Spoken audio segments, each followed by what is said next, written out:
Hello and welcome to the Buckets and Tea NBA show. I'm your host, Cathryn Naiker. Thanks so much for tuning in to this week's episode. Joining me today, you know him, you love him, you catch his stuff all the time on Raptors Republic. It's Samson Woke. Nice sweater, Samson Woke.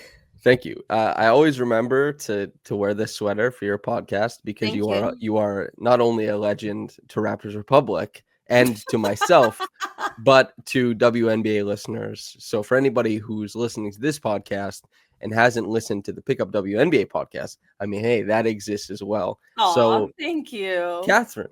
It's a pleasure to see you. You went on holiday. You look good. You look tan, rested. Thank you. I spent a week in Italy, which was very fun. Bonzagani.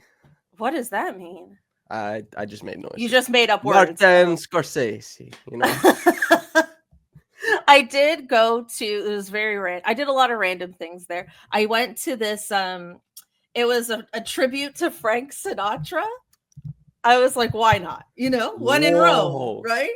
So I go to this tribute to Frank Sinatra, and it's at this like church, because every venue is just like a church, I guess.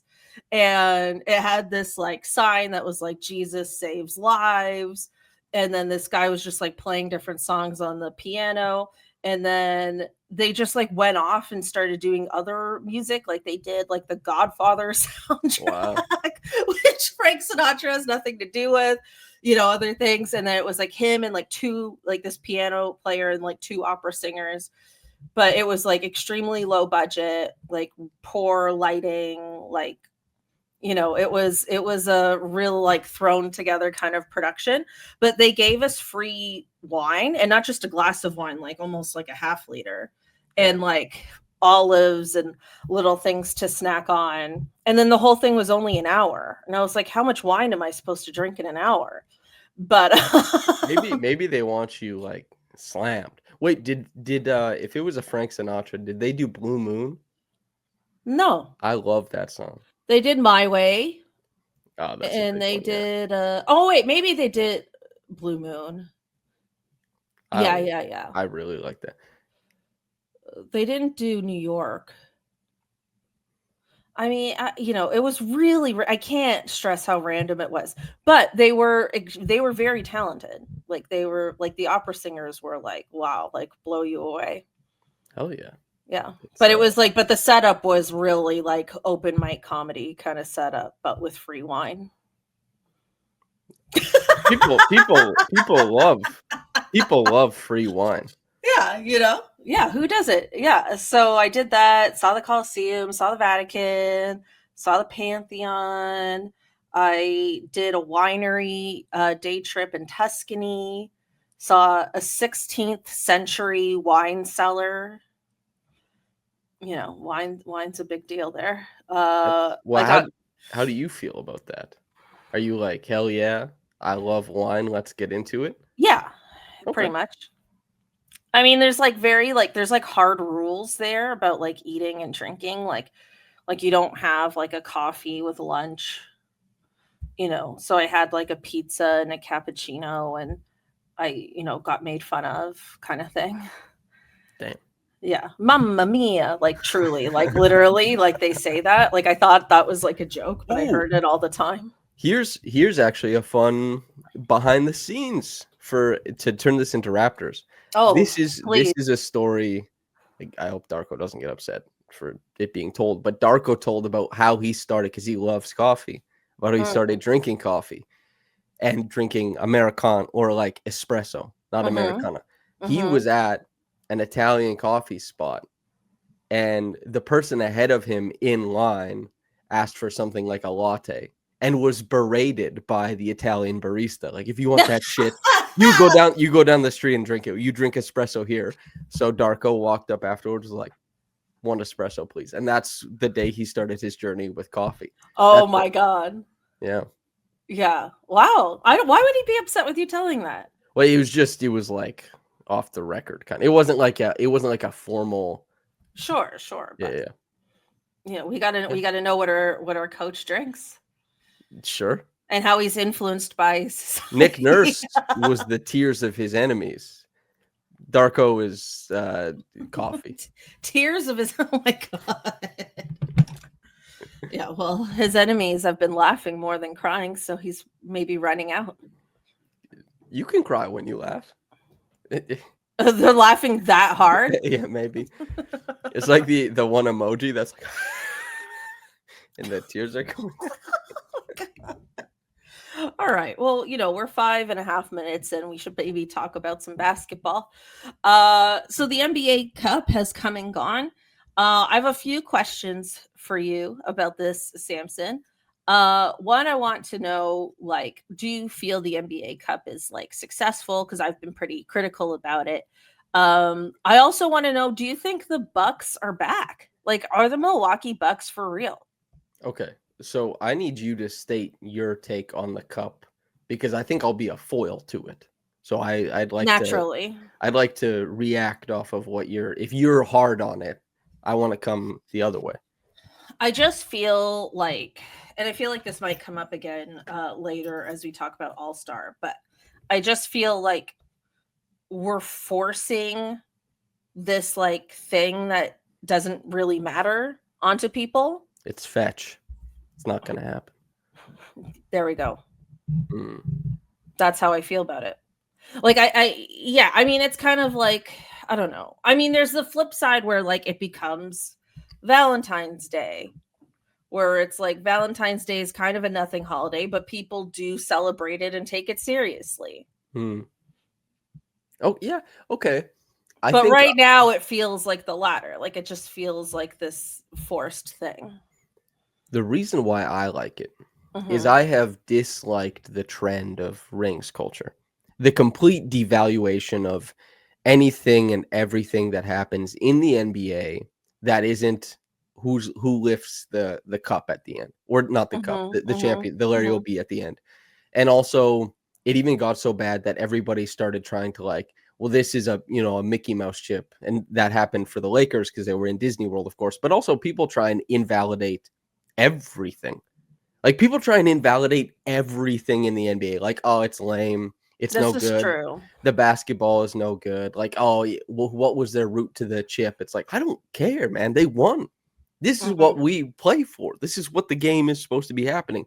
And the total dearth of people who are going to push that forward, and the fact that so many prominent analysts, and I know we're going to talk about how some of them maybe didn't have their heart in it, as they said, the NBA Cup is so cool. But a lot of the most prominent analysts are the game is crap. It's no good. I'm better than these guys if I was just young again. No, that's not. Unfortunately, I'm old.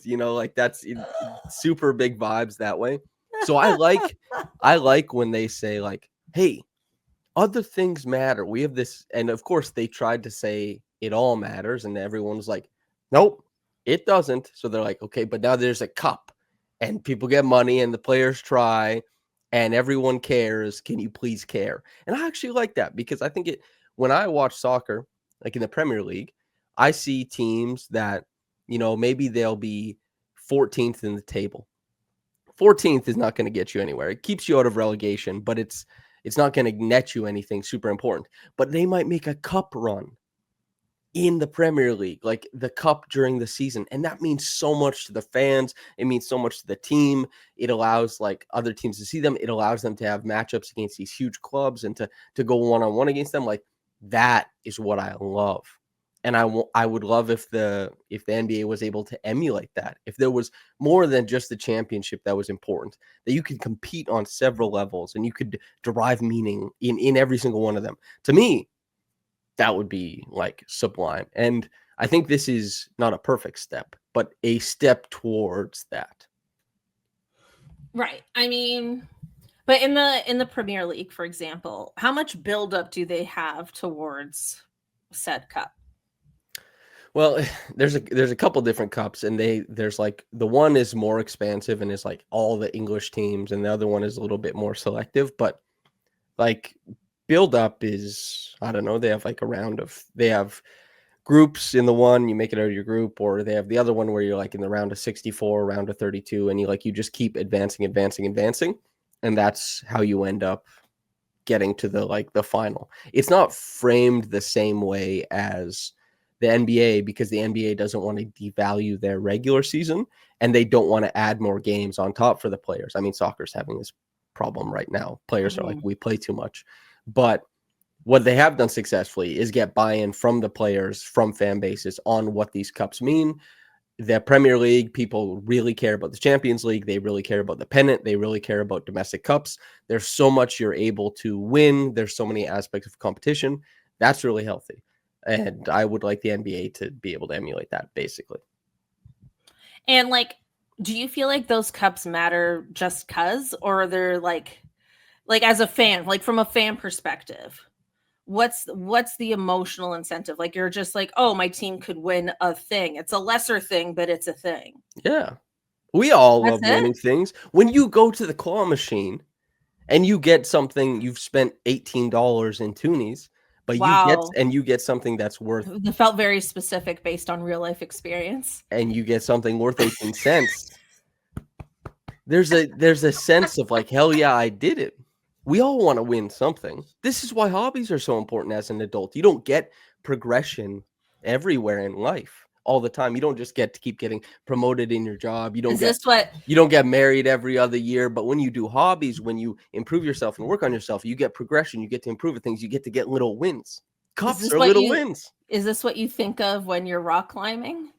Hell yeah. Hell yeah. These are my little wins. Yeah.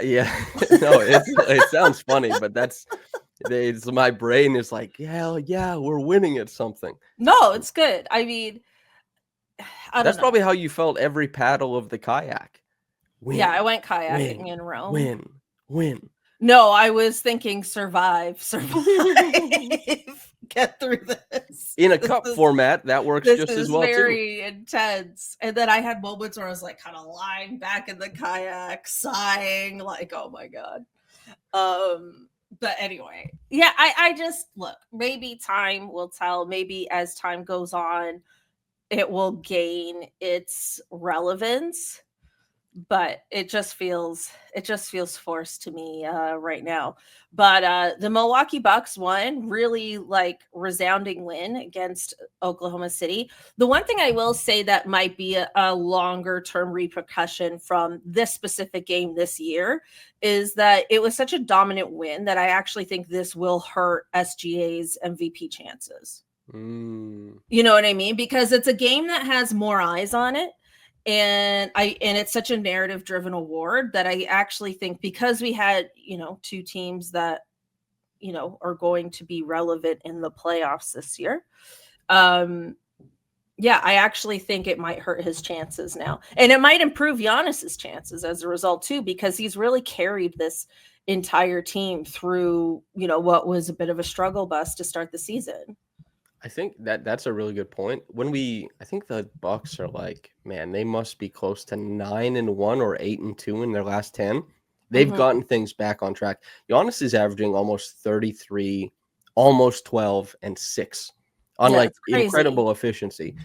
If he maintains those numbers and the Bucks end up as a top 3 seed, maybe you need to be top 2. I don't know. But if they end up sitting at the top of the East or close, and he's maintained those numbers, there's a good chance that it's a neck and neck race between himself, SGA, and Jokic. And that head to head against SGA, that probably will matter. People will think about that. I.e., ipso facto, the cup matters. Now people care. I guess I gave it relevance right now. Yes. By talking about the MVP race. I think I've talked about this on the podcast before, but speaking of your sweater, the WNBA's Commissioner's Cup has always had a direct sort of link to the playoffs. You know what I mean? It was always this foreshadowing of things to come. And maybe it's just my own bias that I feel like the NBA Cup is just a little more random. But the other thing too is that hold on, I'm losing my train of thought. I'm jet lagged. Samson, interrupt me. So I understand what you mean. Yeah. The Raptor, the randomness of it. I got my thought back. Yes. Thank you. Sorry, everyone. I feel like I agree with your point about, the narrative of championships being the only thing that matters and how that was like kind of toxic and not really fair to the players or to the league. But I do feel like if the NBA Cup had some sort of playoff ramifications to it, like for example, like let's say, okay, the Milwaukee Bucks won. So their reward is they get home court advantage throughout their entire playoff run. I would like that. Like to me, like that gives it that extra juice where now I'm more invested as a fan, even if I'm not like a Bucks homer or a Thunder homer or something like that. And I think it motivates them and adds so much more to the beginning of the season, which is the whole point of this whole thing. I would like that. I love stakes. Yeah, because those are like real stakes, not like, oh, like every player gets an extra like $500,000, which is like nice, but I'm not really invested in what the players make like that. You know what I mean? Like I only care about it in relation to how my team can grow versus what they're locked into, but not in terms of like, oh, I can't wait for Giannis to have another $500,000. Ooh, what about this? What if it was like the team that wins the NBA Cup, if they end up in the lottery, they get like a percentage bump? Or if you're not in the lottery and you win the NBA Cup, you're like the 15th team added to the lottery.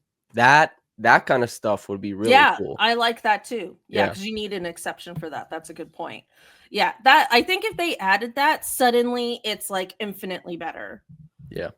And they don't have to change the format. And give the players $500,000. Why not? Sure. Why not? Like, I'm not saying take the give money the away. Viewers $500,000. Give me, yeah. Hello. Let some money fall off the back of the truck. I think that's fly us to the moon. Yep. Baby. Yeah. All right. Yeah. No, it's that attempt at a yes and or a callback. God, I'm so tired, Samson. I'm so tired. Yeah, that makes sense. We're all tired. We all get down sometimes. No, it was just like in Italy, like I never fully adjusted to the time there. And now I'm back. And I'm just like, I don't even know what time zone I'm in anymore. What was your longest sleep while you were in Italy? Maybe 5 hours. That's not a lot. Whole week. Sleep is important. That's the most amount of sleep I got the whole week. When I was in university, I read a study that like when it's like 6 days in a row of 4 hours of sleep, your brain activity starts registering at the same level as someone who got no sleep the night before, which is significantly less. Your brain probably right now is like where it's usually like beep, beep, beep, beep, beep. Like there's so much stuff going on. It's probably like beep. Yeah. Beep. It feels that way. Beep. It's like that old commercial, like, this is your brain. This is your brain on drugs. That's what I feel like you're describing right now. Yeah. And then somebody just like smashes an egg on the ground. Okay. Let's talk about Jimmy Butler, because Jimmy Butler has been in the news quite a bit. Trade rumors going like crazy.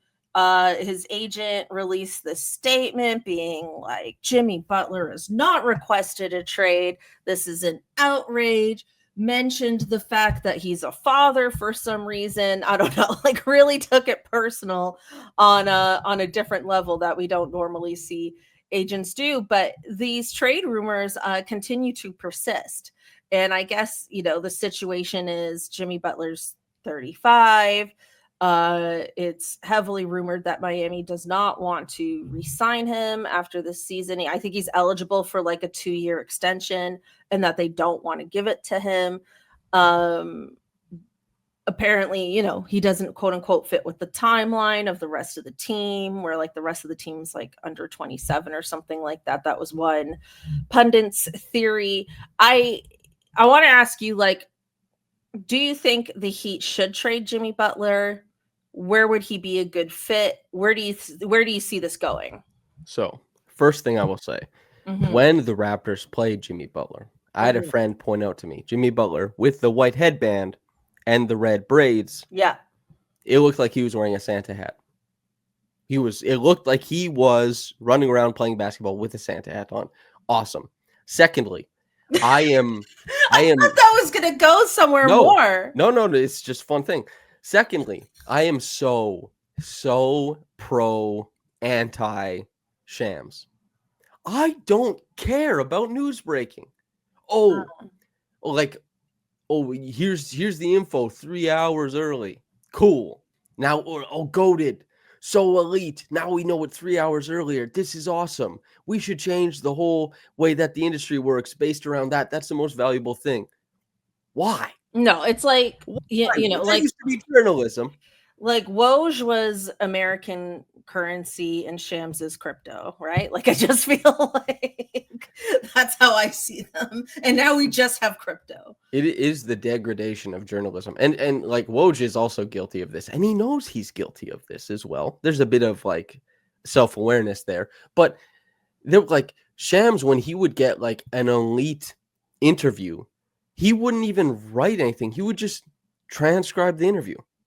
What is that's?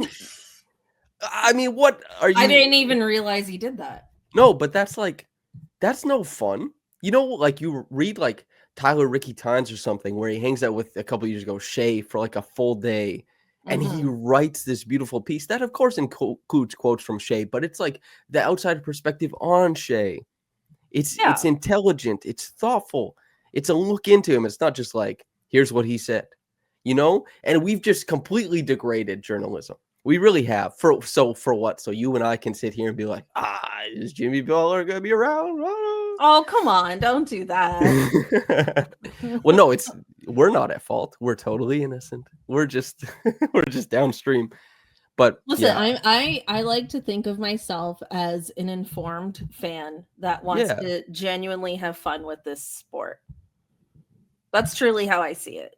Yeah. But that's I don't think that's you are a journalist. You are an analyst. You like I think I'm more an analyst than a journalist. Like sure, but you know what I mean. I don't think like what you do is at odds with what I just said either. Because like we could talk about things regardless.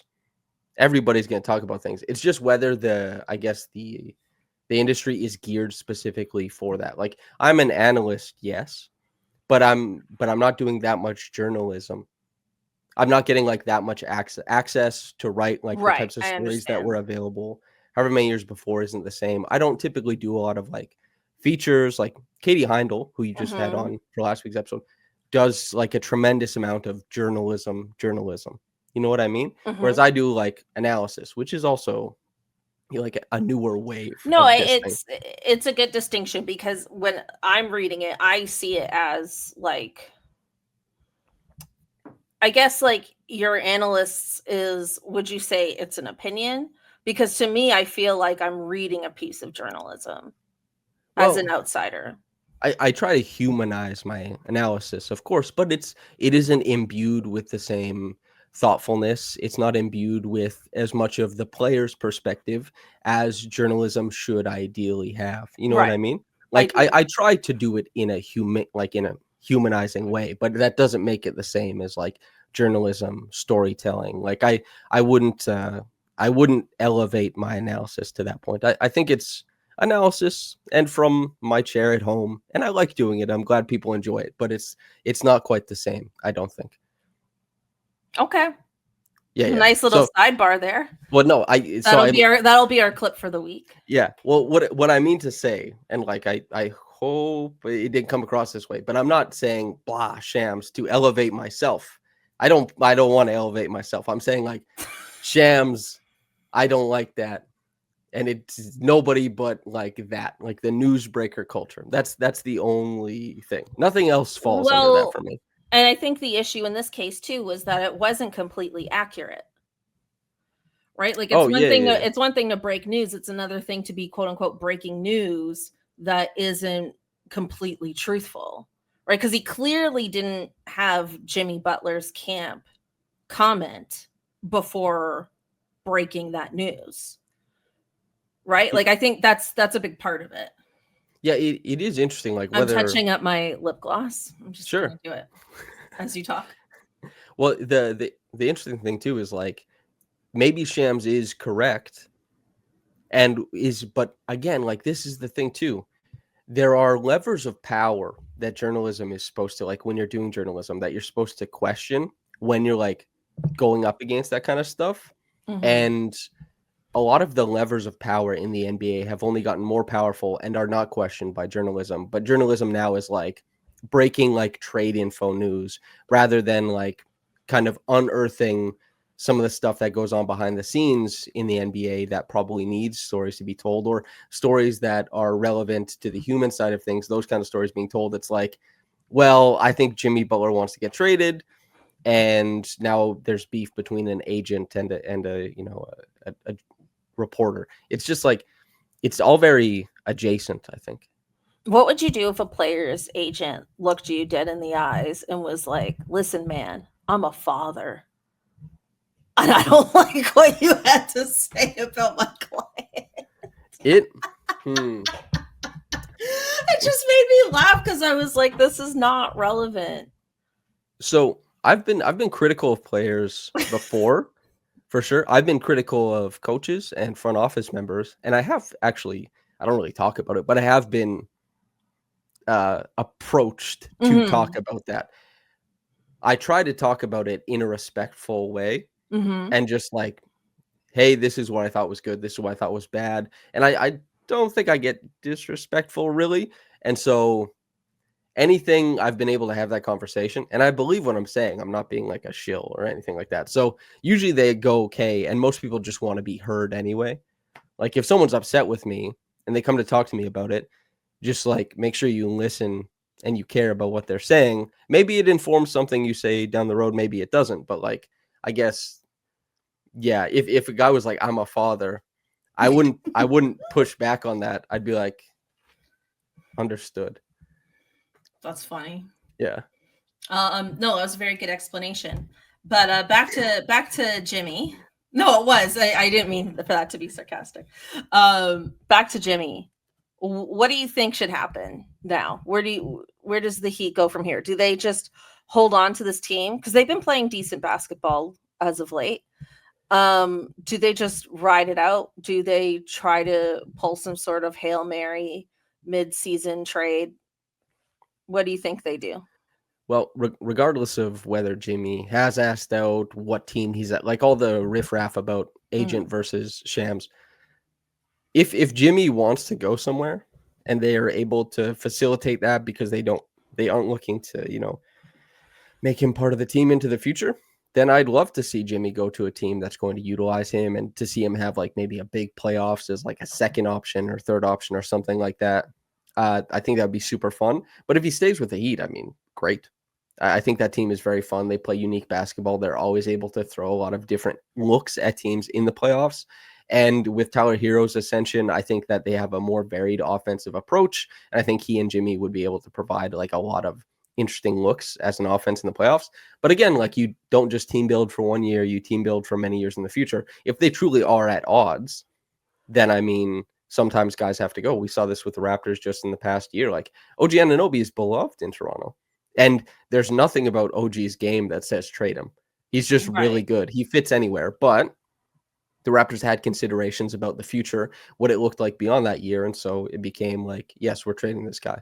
Same thing with Pascal Siakam. Fred VanVleet walked, but like this kind of stuff, I don't know. It's tough to get in the head of the Heat, but there are reasons to keep him. Probably not if they don't plan on paying him. It probably makes more sense to trade him. And then they're just kind of maybe looking at like, well, if you're not going to take less than this amount and we don't want to, do that much, then you try and facilitate a place that works for both ends of things, which maybe that's the best finish. But again, I mean, the part, it's all shrouded in mystery, I suppose. Yeah, my theory is that I think Jimmy Butler wants to stay.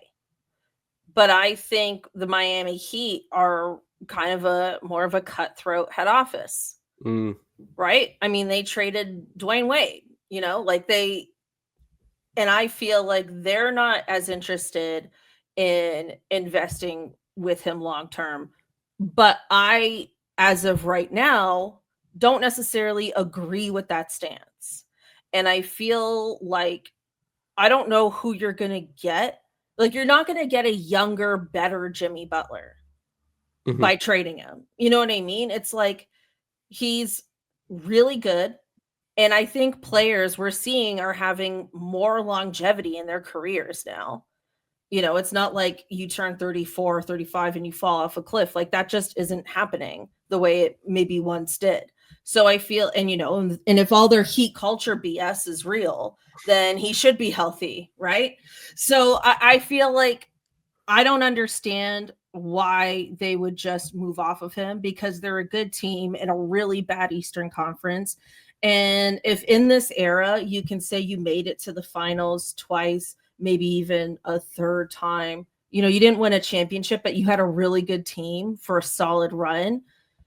I mean, that's not the worst thing in the world. You know, it goes back to what you were saying, where like it was always championship or bust. And it's like the Marc Gasol Memphis Grizzlies team was a fantastic team. You know, they were elite defensively. You know, Tony Allen, people love those guys. They didn't win a championship. But are we going to sit here like a decade later and be like, you know what, that era wasn't worth having because they didn't win? Yeah. They did trade him though to the Raptors, and then he won. So maybe But that was like a long time later. That was like when the ship really had sailed. But yeah, I guess it really, and that's not true for Miami as of right now. Yeah, Jimmy's a better player at this point than Marc was at that point, even though Marc was really fun and great. And Mike Conley got traded as well from that Memphis team. And like, well, that's the thing, is like, is Miami, like, if they trade Jimmy, do they get this wave of like Jaren Jackson Jr. and John Morant? Like, does it turn into that the way that the Grizzlies traded away Mike Conley and Marc Gasol, who both went on, like Marc Gasol had 2 really strong years after that. Mike Conley had like 4 really strong years after that. Yeah. Does Miami have a path to trading Jimmy, and it allows them a door to guys like Jaren Jackson Jr. or John Morant? I don't know. But that's so, there's so much chance. Yes. That's right? Exactly it. It's literally you're taking a bet that you can draft guys and use higher picks, or you know, that the future looks different but better. And that's a really hard bet to make, especially with a guy like Jimmy, who has had so many ho-hum regular seasons, but, you know, ascended to this great level of play in the playoffs, you know, so many times. I mean, I'm not familiar with like their, you know, their cap flexibility, but I don't understand why the narrative for them isn't the opposite. Why aren't they trying to trade to win now? Why are these our only options? Why are we blowing it up or staying the same? Why couldn't they be a team that is more aggressive in terms of trying to find other players, you know, on the margin, so to speak?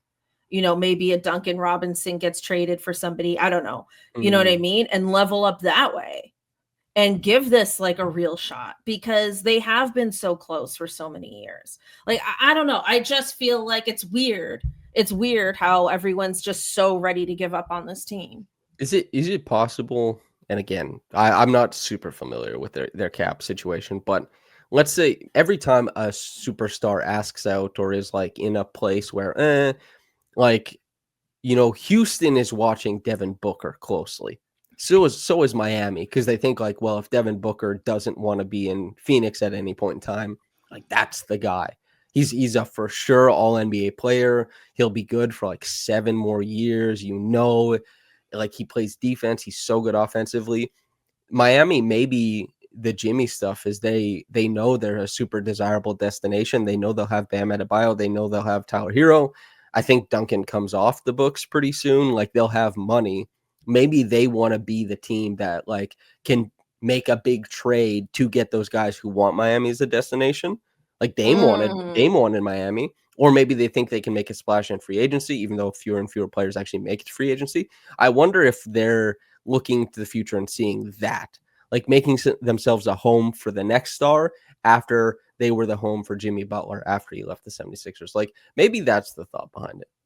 No, there could be so many sort of backdoor conversations. But I love Jimmy happening. that they're like, oh, we're getting off of Jimmy Butler now so we can have a Devin Booker, for example, later. Huh. Interesting if Suns fans theory. listen to this, I'm not trying to get your player out of there. It's hypothetical. Yeah, because the Suns really, I don't know, the Bradley Beal thing was a mistake. But anyway. Okay, we got to talk about the NBA All-Star rules changing again. Okay, so this is what's happening from what I understand. The NBA All-Star Game is now going to feature, I'm reading this off the NBA.com website, a mini tournament with 4 teams in 3 games. 2 teams will meet in one semifinal, game 1, and the remaining 2 teams will meet in the other semifinal, game 2. The winning teams from game 1 and game 2 will advance to face each other in the championship, game 3. And then it says for each game, the winner will be the first team to reach or surpass 40 points. Okay, so the target score worked really well, or the Elam ending worked really well in 2020, right? February 2020. Everybody loved that. It was the Kyle Lowry charges taken All-Star game. That was good as hell. I think they're trying to get some of the magic there. And I guess the like team 1, team 2, game 3 is pulling from the sophomores, rookies type thing, international versus American. God, I don't know, man. And you know, to be fair to the league, like the players don't know or care either. Because Kevin Durant, he was like, man, this is all bad. They should go back to East versus West. Yeah, he fully just said that. Yeah. But that's what they did last year. Like they did it and it sucked. And then everybody was like, yeah, what Katie said was right. And it's like, well, guys, like you guys don't even care.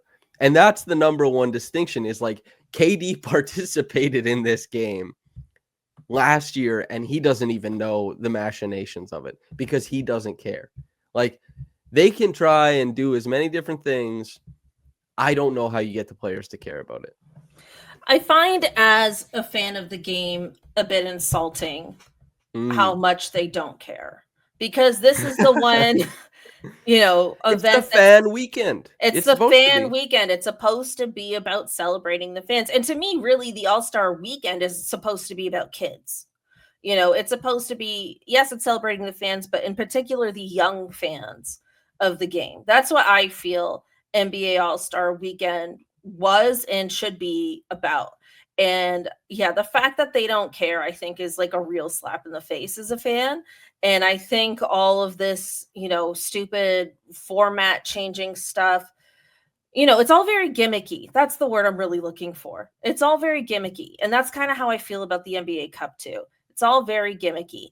And I just feel like you have to add real emotional stakes for anything to matter. So it's not about the format. It's not about the color of the court or anything like that. It's like, look, you have to make X number of All-Star appearances and score X number of points in your All-Star game career to qualify for the Hall of Fame. Now everyone gives a shit. Now everyone's playing. You know what I mean? I mean, that's just an example because I know the Basketball Hall of Fame is beyond just the NBA. But I'm just saying, like, maybe the NBA has their own Hall of Fame, their own museum or something. I mean, it's just like you have to have those types of stakes for things to change. It's the interesting thing, too, is that, like, this all comes up at a similar time when basketball has become more than basketball for players because it was always basketball plus a paycheck, always. Mm-hmm. But those two things were in very close competition. Like now players, as soon as you make the league or even on your way up to the league, like you're a brand, and like you have to be super cognizant of what your brand says and is and like how you are. And like there's so many considerations and externalities around NBA business now. It's gotten so huge. I remember I listened to a Zach Lowe podcast like 4 or 5 years ago where he said he got hired by ESPN either before the quote unquote decision by LeBron or in the wake of it. because they saw how much attention it was getting. Like, oh, the externalities of the NBA are really drawing a lot of attention, that transaction style. And that also bled into like the players off court stuff. Like what will get more engagement? Like a player scoring who averages like 17 points per game, going for 36 and having a big game, or if they beef with another player in like an Instagram comment section. It's the latter. It's like so much of the, I guess, like business of the NBA moved beyond the externality, moved beyond the game and into the externalities. There's so much consideration for the externalities. And as you said, they're trying to remedy this with like gimmicks, when what it really needs is competition and like a care for the game happening on the hardwood at that very moment. And they don't have that for the All-Star game at all. Mm-hmm. They get it in the playoffs. 100% they get in the playoffs, but they don't have it for the All-Star game. And they used to a little bit more. Yeah, they used to a bit more. I mean, it was never like a defensive game. Like it was never that. But people cared more. And I think it was like, you know, the eyes were on them. You know, it's like a bigger spotlight, a bigger stage. I think, you know, there was more, you know, there was somewhat legacy on the line, I would say. You know, definitely a handful of players vying for the MVP. And then you see in the fourth quarter who's going to kind of emerge as that guy. Like that used to be enough to be an engaging All-Star game. So I don't know. I just think it's really insulting that these guys don't care, and they should, because they're very, but again, this is like, they care about making the All-Star game, but then they don't care about playing in it. Well, I mean, we see this in many different aspects of society. Is like you remove yourself from, politicians do this, right? That's why, like, you know, not striking, but protesting on a politician's lawn is like such a stark reminder that a politician represents constituents. You aren't just your buddies in the corporate world. You aren't just the corporate benefactors. You don't just get to distance yourself from the people because they do. You know, you insulate yourself within your community and you forget about all that kind of stuff. It's great. And also, like, players no longer connect with fans at the game the same way. They connect with fans online, and like there's that distance of like tangible stuff, and there's that growth alongside it of idolatry. And if someone like idolizes you, and especially like older people, I mean, it creates like a distance. There's just like a lot of factors of society is moving us, that celebrities get worshipped. It creates like this distance, and it creates like this parallel fanaticism that, like, man, they're reaching a fever pitch. I don't exactly know. Man, it's tough to say how you like put this rabbit back in the hat, but there's a lot of stuff motivating like the distance between people now, and we see that manifest in the distance between players and fans. And yeah, man, it's tough. So I don't know. Samson here. I don't know. I don't know how they sort it out. But this manifests not just in NBA culture, but everywhere. Yeah, I mean, I have a feeling this won't work, and we'll be talking about it again. Yeah. And Adam Silver will maybe think of another gimmick. I'm not sure. Okay, let's move on to our Raptors homer moment. Samson, I have been out of the loop. Okay, I saw our poor Scottie Barnes get injured again, with, you know, the horrible facial expression of like, oh my God, this is actually bad. He said, I can't feel my foot. Yeah, that's not good. Yeah, so okay. Update me is the segment here. Update me. Where are we at? How has the team responded? Well, firstly, he's questionable for tonight. Like, he might play. Ooh. He might play tonight. Super fun. Is he still wearing the goggles? The glasses? Yep. He is still wearing the goggles. I was sad. Okay, I was selfishly sad when he got injured again. Obviously, for, you know, I want him to be healthy and playing. But I was sad because I was like, was this my last game with the glasses? Because if he was out for a while, then, like, you know what I mean? Like, I was sad about that. I was like, I wasn't ready to say goodbye to the glasses. Because he chucked them. You saw that during one game, threw him to the sideline, which to me, that that communicates like these are not going to be on when they don't have to be. Yeah, So yeah. you might have seen the last goggle man, Scottie. Which Sad. how have they been without him? Bad. They really struggle without Scottie Barnes. The defense is much worse. They have less dependable offensive creation. He is not only the best player on the roster, but he's a very unique player on the roster. They don't have anyone else like him. So it's tough. So they were bad. And there's no way around it. They played pretty fun basketball against the Chicago Bulls. They hung in there. But Scottie, not only because of his stardom, his presence, but because of the style of player that he is, he just does wonders for them. I'm very excited to see him back in the lineup. Yeah, I didn't know he was back so soon. Do you feel like competently looped? Yeah, I attempted to watch a game when I was in Italy, and it was like 4 a.m, and I couldn't sleep. And I put it on my phone on League Pass, but my eyes were closed like the whole time. So I don't think I registered. You fell asleep to the dulcet tones of Jack Armstrong. Yes.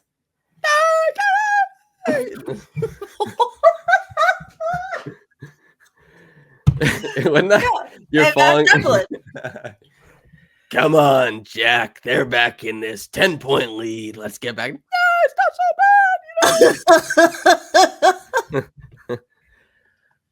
It's like a parrot and a bird, or and a bear. Sorry, a bird. A parrot and a bear. Yeah. Okay. This is how jet lagged I am. It's fine. Okay, I do feel sufficiently caught up. Is how's our RJ Barrett since I've been gone? RJ had a really tough game against the Thunder, which I mean that makes sense. Mm-hmm. Like, he's had a couple tough games and where just the ball won't drop in. He played pretty well against Chicago. I thought, even though Scottie was the game he got injured in against New York, RJ was fantastic. He had OG as his primary defender the whole game, and he outskirted him. He scored 30 points on, I think, 60 or 61% true shooting that game. Efficient, good night against a Defensive Player of the Year candidate, and it's his former team, so they know what to pick on. They know what the scout is for RJ Barrett, and he worked so hard to score and provide in that game. Obviously, they came up short. I really do love RJ's role when Scottie's back in the lineup. There's Jakob being out is changing things for RJ because he's his number one screen partner. Right. And RJ, obviously, they've been a great duo this year, but there's some statistical indicators, and I went back and watched the film recently, that RJ has been able to figure out how to score and provide for others without Jakob. We just haven't seen that on like a super big scale. That's what I'm interested to see, whether Scottie is in the lineup or not, like how RJ creates. RJ's been good. Offensively, close to great, given the limitations of this team. Defensively, he's not been good all season, and he's never been good defensively in his career, but them's the breaks, that's life. With Grady Dick this season, we had this run where he was getting really great numbers, maybe not the most efficient numbers, but really high numbers in ways we weren't expecting. And then when Scottie came back, naturally, those numbers went down. Where has he been since? Like, has he come back? I saw him wearing a Burberry cardigan. He likes Burberry. Which made me want to get a Burberry cardigan, but I don't make Burberry kind of money. So yeah. I had a friend. I'll just have to wear a Gap cardigan. But go on. I have a friend, Mahad, who, when I was in university, he used to wear Burberry all the time. And we were all like, whoa, how do you afford Burberry? And I guess he was just nice like that. Grady, he just scored. Didn't really answer the question. Grady was good last game. The thing is, and again, as you said, like the efficiency, Grady takes the hardest shots on the Raptors. Like RJ has had the hardest role this year because he has to create so much. But as far as like the ball is in your hand, you have to shoot it now. Nobody comes close to what Grady Dick has been tasked with. And for people who are listening to this podcast who don't also listen to mine, where I said these stats. I doubt that happens. That definitely happens. All right, sure. I've looked at the numbers. Oh, yeah. Okay, yeah. I haven't. So not only are we growing as a platform, but we are getting a larger female audience. Oh, good. And also Guess who's powerful in that regard? Me? Cathryn Naiker. Yeah. No way. Yeah. Oh, I appreciate that so much. Yeah. Dude. Every time I come on here, you're like, oh, Samson's big podcaster. we podcast for the same company. We're on the same channel. I know. So anyway, Grady on catch and shoot threes, he's shooting 42%. Like he's shot well from three. It's just he takes so many hard threes off of handoffs, off of screens, off all this kind of stuff. He's shooting like 27% on those. We'll see if that comes around, because when I watched all of his threes last year, he shot better on movement threes than he did on catch and shoot.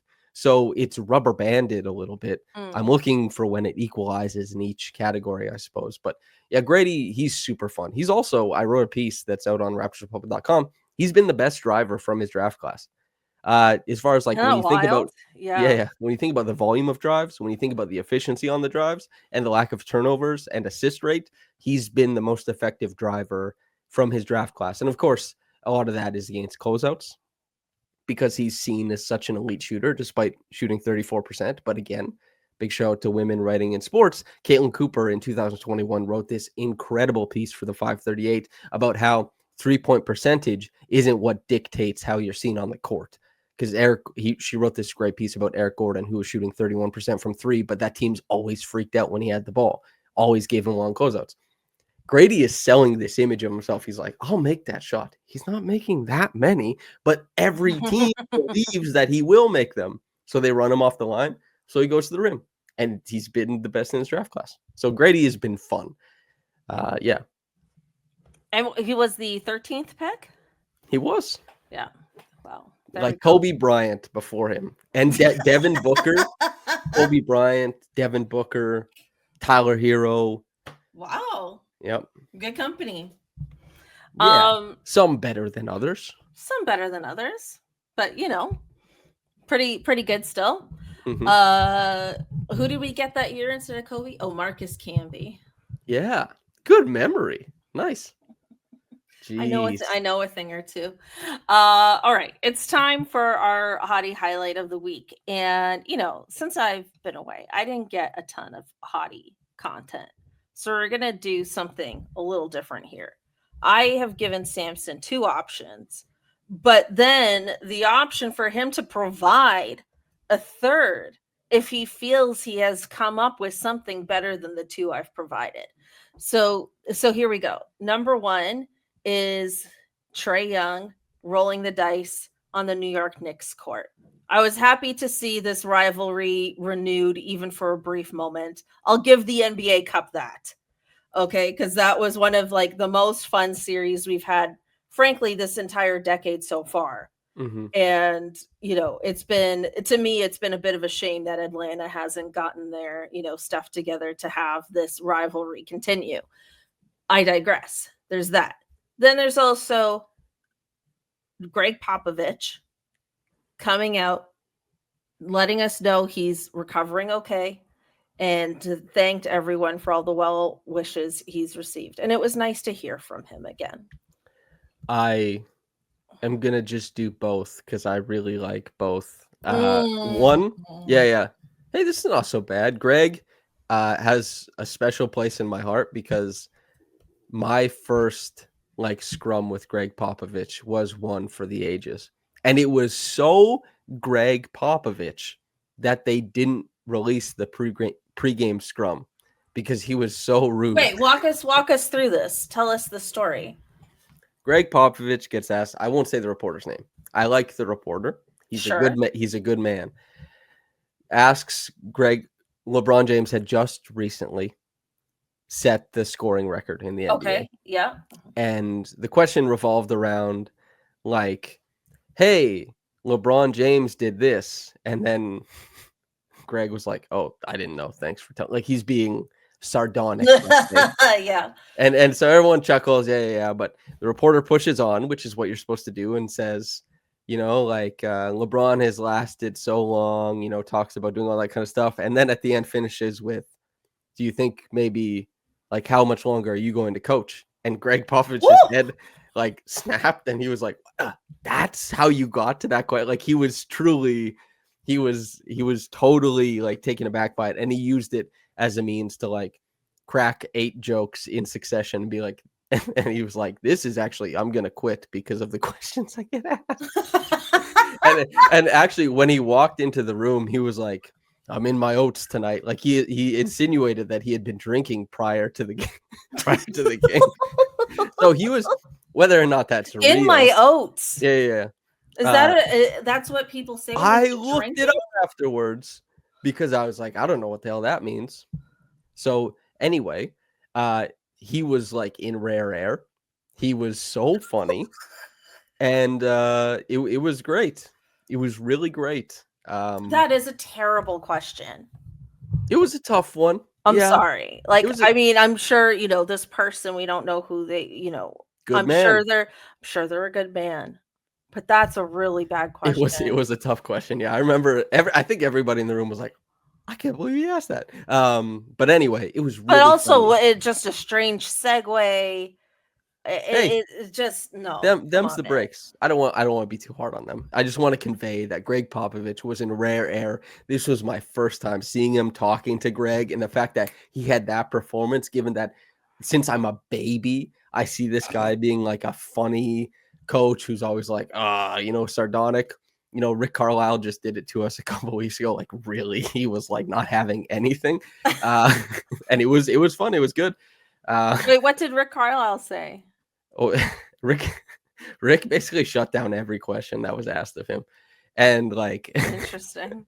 And he started being like a type of way towards me because I was asking him about a wrinkle defensively that they were doing, and he was like, no, and then he like stopped himself. He's like, yeah, I appreciate that you noticed that, but I'm not going to be talking about this. And then somebody asked him about like, because Pascal was back in Toronto, and somebody asked him like, hey, Pascal is back. Like, how good has he been to the locker room? Like, I think that's a good question. You're seeing it's a veteran returning to Toronto. You want color for a piece. And he's like, I'm not going to discuss what goes on in the locker room. and then I asked him a different question, and he turned it into an answer about the question he refused to answer. He was like, yeah, Pascal in the offseason was hosting a bunch of guys. He's been a great leader. It's just like he was like, when somebody's like doesn't want to answer a question, they're evasive. It was that. But anyway, Greg Popvich did that. And Trae Young, I love Trae Young doing villainous things because he's really fantastic. And he's a very resilient playmaker and scorer that he can actually show up and do it in so many ways that it's hard to ice him out of a game. So he can show up in big games. So he can talk trash. And with the beard, I know it's maybe a bit ironic or hypocritical because I have a beard, and every beard for a man is to enhance jawline. It works as a contour of sorts, I've been told. It's a man's version of makeup. But Trae Young's is like uncanny valley. Like, his looks so weird on his face. Like, his beard looks so weird on his face. His hair situation has always been. He's got a crazy hair situation. And that's so hottie highlight of him to do, to have a crazy hair situation. I mean, he could have it every week just based on that. It's not a crazy hair situation. Like, the hairline doesn't make sense. It's like it's there, but then it's like, I don't know. I believe they call that the Norwegian. When you bald straight from the back, like you have the thinning in the crown. Someone like me, they just call it bald because you get it from all ends. It just starts going. But I don't know, Trae. Trae, I think, it's like I don't remember what it's called. But anyway, he's going bald, but he's doing his damnedest to keep it around. I can't picture him bald. I have a picture on my phone of a Photoshop of him bald.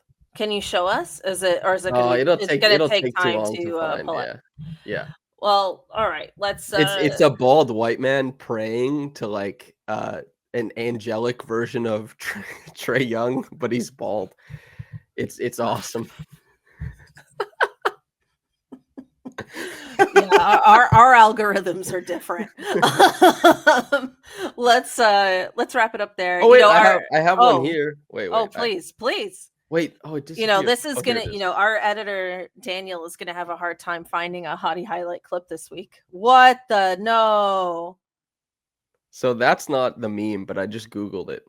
Oh, wow. For audio People are so listeners, curious. People are out here thinking about his future bald head.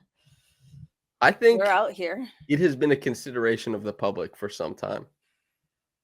Do you think he could just grow it like in the other parts of his scalp where it grows and then just That's what he's doing.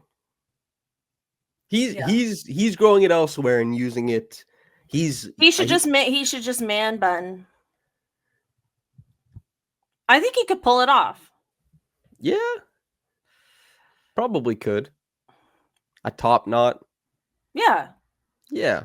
A nice little piece of armor. Why not? It's distinct. That's only if he has the hairline up front, though. It's like, I mean, like Joakim Noah never lost his hair, but he grew it out long, and they might have similar hair. Oh, like right, losing his. Do you know what I mean? Yeah, maybe. Maybe. It's a possibility. It's like if I went bald, what would I do? Have a bun. That'd probably be tough for you to be bald because you got a good head of hair on you. Thank you. It's powerful. It's big, powerful hair. Yeah, yeah. Yeah. Well, that's how I like it.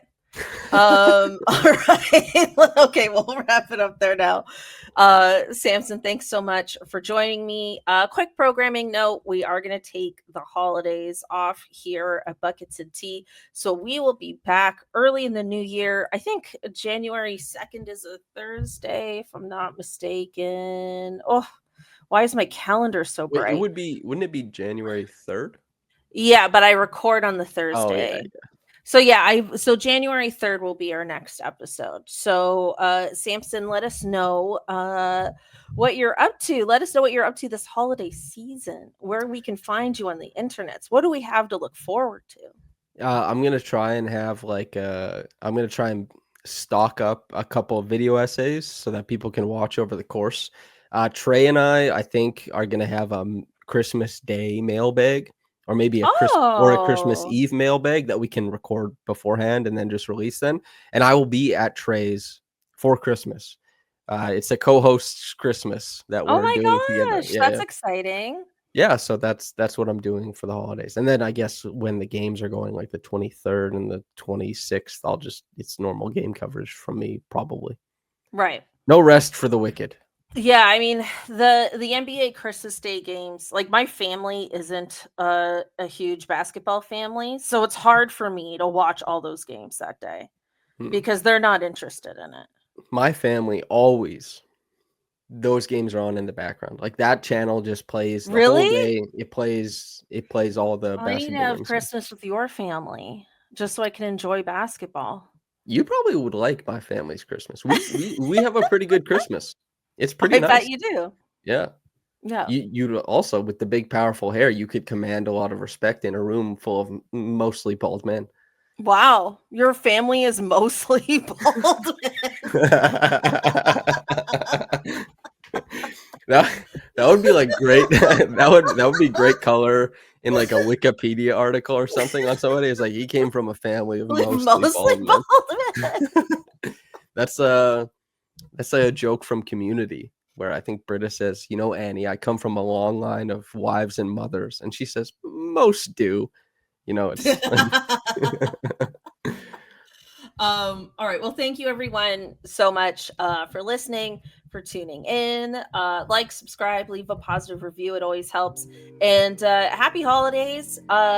Enjoy your break from work and enjoy your new year.